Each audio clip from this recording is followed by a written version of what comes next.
ทำมาแล้วเหรอวะ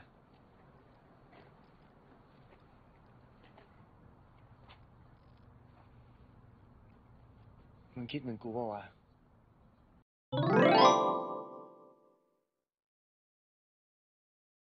Berlatar di negeri Gajah Putih, kisah akan berfokus kepada seorang karyawan kontraktor bernama Billy yang sedang dalam perjalanan menuju ke sekolah untuk mengikuti upacara perayaan Hari Ayah. Di mana Ami, putrinya, nampak keberatan dengan kehadiran sang ayah di sana karena malu dengan sang ayah yang diketahui merupakan mantan berandalan sekolahan. วันนี้งานที่โรงเรียนคืองานวันพ่อแห่งชาตินะ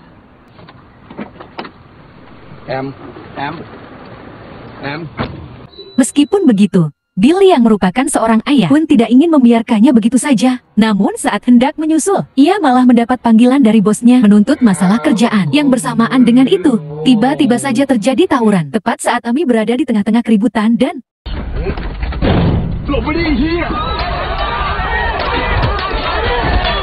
akibat kejadian barusan, Ami mengalami pendarahan pada bagian kaki, di mana Billy yang sudah tidak sanggup melihat putrinya dalam situasi itu pun segera membuka paksa pintu kendaraannya dan langsung membawanya ke rumah sakit.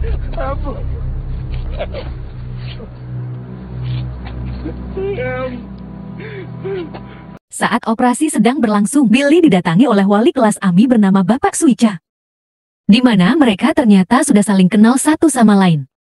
Begitu pula Pak Suicha yang melihat bekas luka pada tangan Billy, seolah mengingatkannya akan sebuah tragedi di masa lalu. Dan inilah 4 raja. Dan kisah akan berfokus pada kehidupan masa lalu Billy sewaktu masih muda, lebih tepatnya tahun 1995 ketika ada 4 sekolah ASTIM yang dijuluki dengan Four Kings, saling bertikai satu sama lain dan sering terlibat tawuran. Saat itu, Billy diketahui merupakan ketua dari kelompok sekolah ASTIM bernama ASTIM Intira.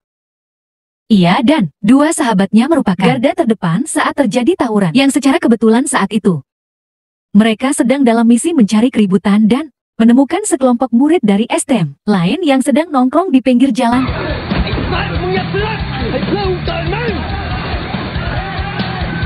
Meskipun hanya 4 orang, Billy dan kawan-kawan mampu mendominasi pertarungan. Hingga tak lama, Pak Suicha yang ternyata adalah pelajar dari sekolah lain pun datang dan menebas punggung Billy dari belakang.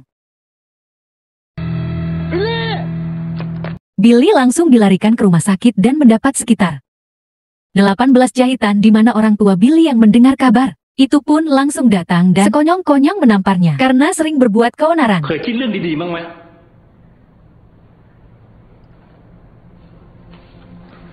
Beralih ke Ode yang merupakan sahabat Billy yang saat itu sedang menjemput pacarnya di sekolah. Sang pacar yang bernama kita panggil saja Yuli pun tiba-tiba saja memberitahu terkait kehamilannya. Sempat terkejut dan seolah tak percaya.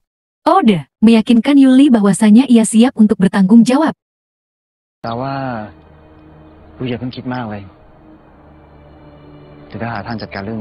Belum jauh berjalan dari sana, Ode tiba-tiba melihat para murid dari sekolah Bura sedang menunggunya. Namun karena sebelumnya semua sekolah sudah menerapkan dan sepakat untuk aturan penting untuk tidak menyerang saat sedang bersama perempuan, para murid Bura yang dipimpin oleh Tang pun tidak jati melakukan serangan dan membiarkan Ode lewat begitu saja.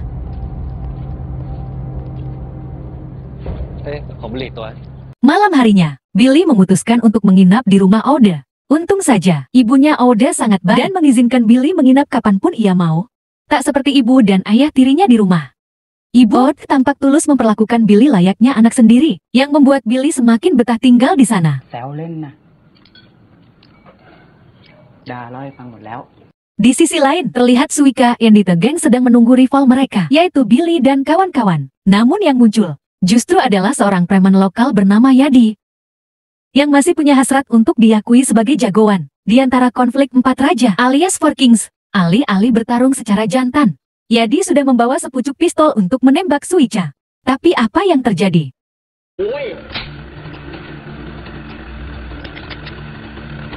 Ya gara-gara lupa diisi peluru. Jadi justru malah jadi bulan-bulanan Suicha dan gengnya yang mengeroyoknya sampai babak belur.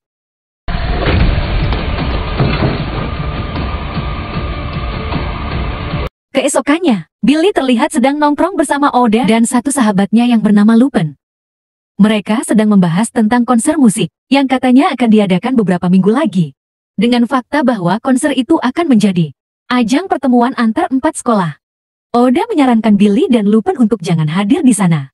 Karena sudah pasti akan terjadi keributan besar-besaran. Tak.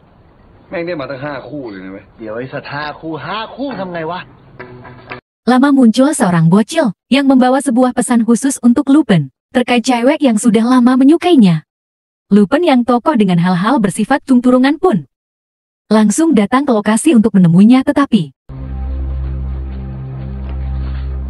reaksi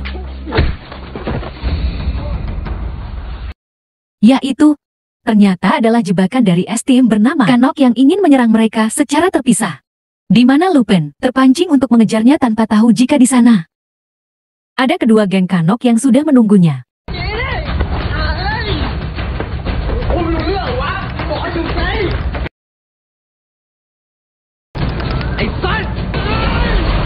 Entah bagaimana nasib Lupin. Malamnya Billy memutuskan pulang ke rumah. Namun baru saja menginjakkan kaki di dalam, Billy langsung dimarahi oleh ayah tirinya yang membuatnya kesal dan memutuskan untuk pergi lagi.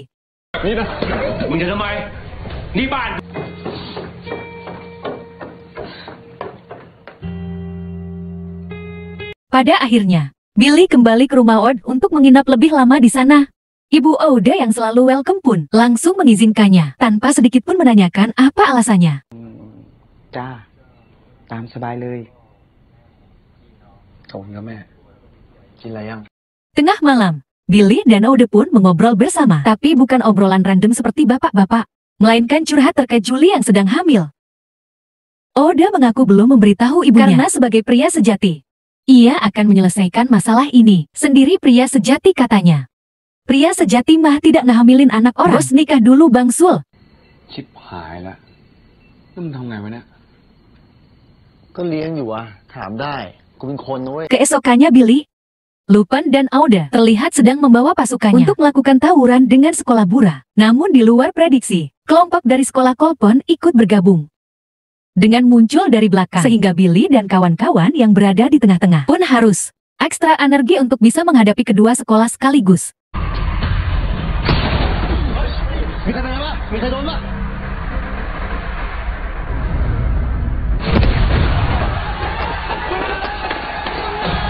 Dan ya polisi pun datang dan segera mengamankan mereka semua.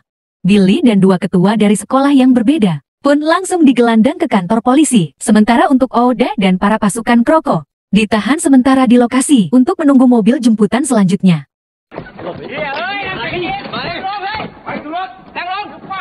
Tak ingin dibawa ke kantor polisi, Oda mulai memberikan kode kepada Suika untuk bekerja sama dan mengesampingkan dulu perselisihan mereka. Di mana Oud dan Suica pun pura-pura gelut untuk menarik perhatian, sehingga ketika petugas menyuruh mereka untuk one by one, seluruh pasukan pun dikerahkan, diberikan tanda dan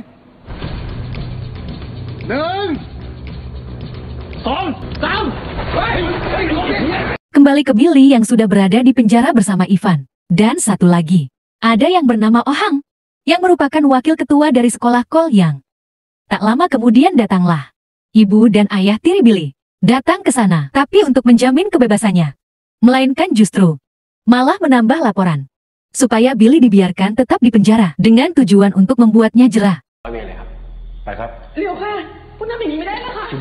Sang ibu hanya bisa menangis melihat nasib putranya yang selalu saja AIDS dan cari penyakit, di mana Billy hanya bisa diam tanpa sedikit pun menoleh ke arah ibunya. Keesokannya, Billy dan dua ketua pun dipindahkan ke lapas lain dan disatukan bersama dengan para narapidana senior yang kebanyakan adalah para penjahat, gangster kriminal, bukan berandalan, tukang tawuran ecek-ecek seperti mereka. Sehingga menyadari situasinya akan berbeda, Billy dan dua ketua pun mau tidak mau harus saling kerjasama demi untuk keamanan mereka bertiga.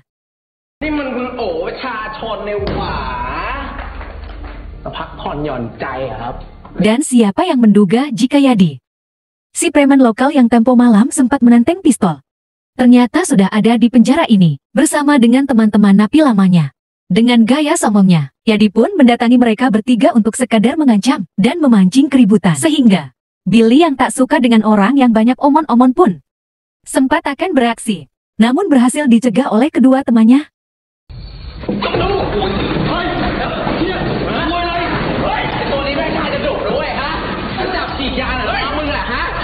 Sore harinya saat jam mandi Billy, Ivan dan Ohang pun lagi-lagi harus bertemu dengan Yadi yang sudah duluan. Ada di sana, alih-alih akan membasuh Howolo dan mandi dengan tenang. Jetty, dengan congor adunya kembali memancing emosi mereka bertiga, sehingga Billy yang sudah habis kesabaran pun langsung membogemnya. Tetapi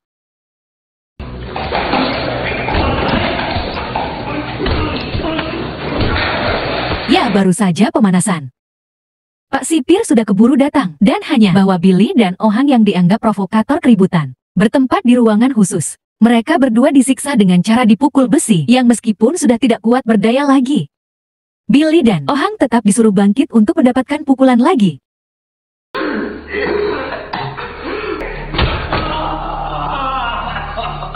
Balik ke penjara tepat saat Ivan sedang dibesuk oleh ibunya.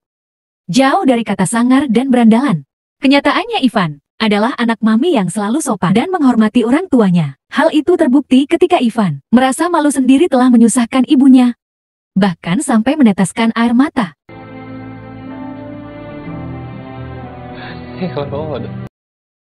Beberapa hari kemudian Billy, Ivan dan Ohang kini semakin akrab berkat situasi yang mengharuskan mereka selalu bersama. Setelah banyak ngobrol terkait kehidupan masing-masing dan masalah yang mereka alami, Billy pun nyeletuk bertanya, apakah mereka akan berkelahi lagi? Ya jelas, mereka tidak akan berkelahi lagi karena sudah menjadi teman baik. Namun demi menjaga image dan nama sekolah masing-masing, mereka sepakat untuk berpura-pura masih bermusuhan dan mencoba menghindari tawuran agar tidak menyakiti satu sama lain lagi. Oke lah. Beberapa pekan berlalu, Billy, Ohang dan Ivan pun dibebaskan setelah selesai menjalani masa hukuman, di mana Upin dan Oda tampak sudah menunggunya di luar, termasuk sang ibu yang ingin mengucapkan permintaan maaf, sekaligus memberikan bekal untuk Billy yang sementara waktu akan masih menginap di rumah Oda. Setibanya di rumah Oda, Billy yang sudah lama tidak gegitaran pun meminta Oda untuk menyanyikan lagu favorit mereka yaitu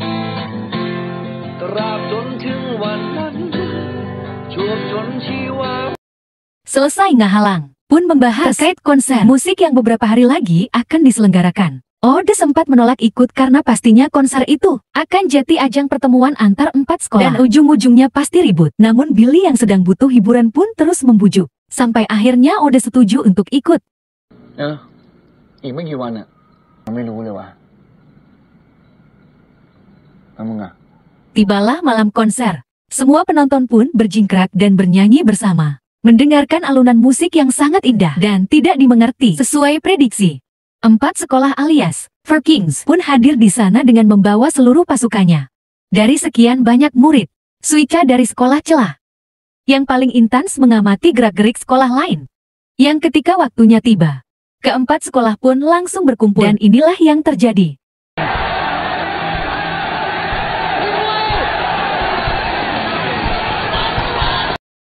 Seberapa kaos keributan tersebut, salah satu murid dari sekolah Kol pun terluka parah yang dari beberapa saksi di tempat kejadian. Itu dilakukan katanya oleh murid dari sekolah Intira, alias sekolahnya Billy dan kawan-kawan. Sehingga Suica yang marah besar pun berniat untuk melakukan serangan balasan.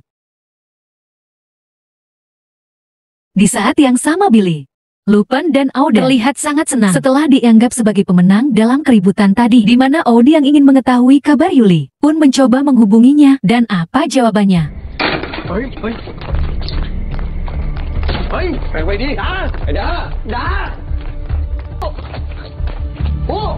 Ya Oda langsung datangi rumah Yuli setelah mendapat kabar jika sang ayah berniat menggugurkan kandungan tersebut. Ditemani Billy dan Lupin, Oda pun memohon agar si ayah tidak melakukannya. Namun reaksinya sungguh sangat wajar ketika si ayah mengeluarkan sepucuk pistol dan mengancam Oda agar pergi menjauh.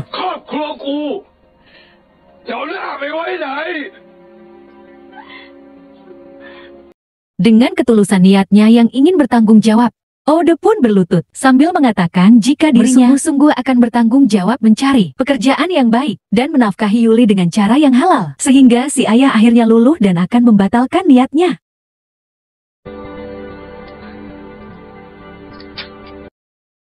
Singkat cerita, hari kelulusan pun tiba. Billy, Upin dan Oude terlihat sedang berkumpul membahas terkait rencana masa depan. Oude jelas akan langsung mencari pekerjaan untuk menafkahi Yuli dan calon bayinya. Sementara Lupin akan kuliah di salah satu universitas.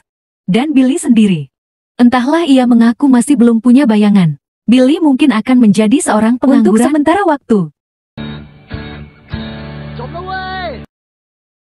Billy terlihat sedang menunggu Lupin yang baru selesai tes masuk universitas dengan Suica yang ternyata juga mengikuti tes yang sama. Lupin memberitahu jika dirinya berhasil lolos tes, sehingga untuk merayakan kabar gembira ini, mereka pun akan nongkrong di sebuah kafe. Baru saja akan nyingkah, muncul si Adi yang masih saja dengan ambisi konyolnya, yaitu punya nama di antara konflik for Kings. Namun Billy dan kawan-kawan yang sudah malas meladeni pun langsung pergi begitu saja, tanpa sedikit pun mempentolerir memperdulikannya.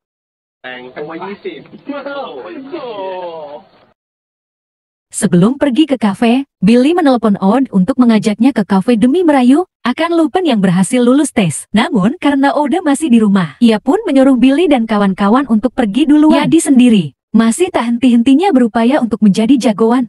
Kali ini ia dan kawan-kawannya melakukan sweeping untuk mencari murid dari keempat sekolah dan akan menghabisi siapapun yang ditemuinya. Di kafe yang sama dengan yang akan Billy dan kawan-kawan datangi, di sana ternyata sudah ada Suica dan wakilnya yang tiada lain adalah si Ohang sedang membahas terkait balas dendam atas insiden konser tempo malam. Seperti kita tahu, Ohang sudah berteman baik dengan Billy di penjara, sehingga mendengar Suica akan melakukan tindakan arogan, Ohang sebenarnya agak keberatan. Tetapi karena tidak mungkin memberitahu yang sebenarnya, Ohang pun iya saja menanggapi omongan Suica.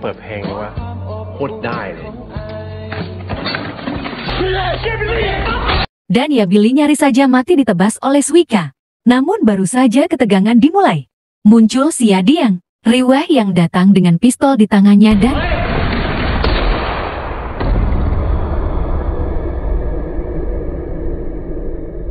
melihat mereka semua tak berdaya, Yadi pun kembali mengisi pelurunya untuk menghabisi mereka satu persatu. Tapi tiba-tiba,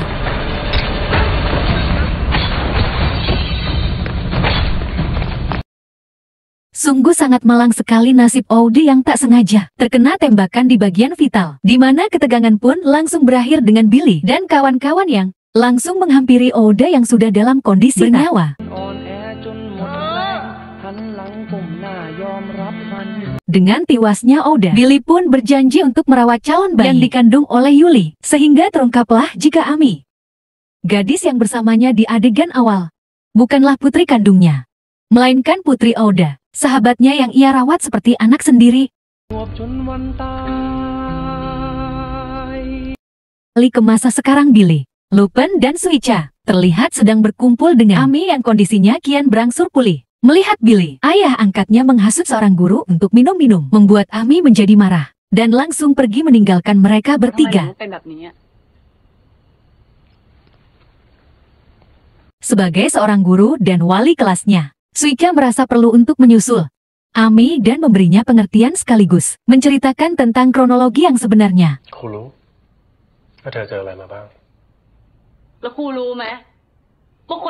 Mendengar ceritaan tersebut, Ami seketika teringat dengan kenangan masa kecil saat neneknya masih hidup. Billy selalu menyempatkan waktu untuk datang membawa uang.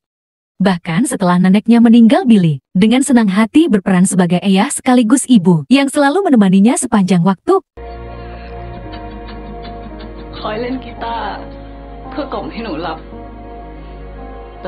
Terakhir kita akan diperlihatkan dengan Astem, Kanok dan Astem Bura yang ternyata masih terlibat konflik dan sepertinya masih akan terus berlanjut di film selanjutnya.